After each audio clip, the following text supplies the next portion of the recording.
আমরা আড়ঙ্গের পাড় শিশু কল্যাণ উচ্চ বিদ্যালয়ের ছাত্র। আমরা ফালাকাটা থেকে এসেছি। আমরা এখানে তৈরি করছি বীজ বম। এই বীজ বম আমাদের এই বীজ বম তৈরি করতে আমরা ব্যবহার করব মাটি, গোবর ও ছাই। এই মাটি, গোবর ও ছাইকে মিশিয়ে আমরা মণ্ড তৈরি করব।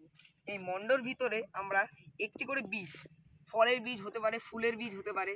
আমরা এখানে ফলের বীজ হিসাবে কাঁঠালের বীজ ব্যবহার করছি। এই কাঁঠালের বীজটা আমরা এখানে ভরে দিয়ে একটি বল তৈরি করব।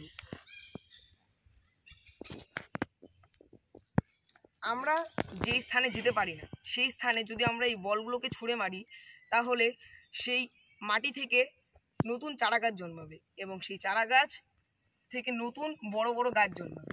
সেই গাছের মধ্যে যে ফলমূল হবে সেগুলো আমরাও খেতে পারবো, এমনকি পাখিরাও খেতে পারবে।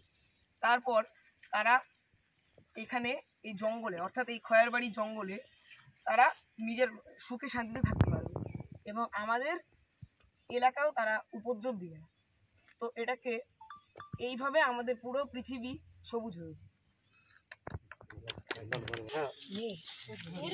সবাই বস, আমি একটা জায়গাটাই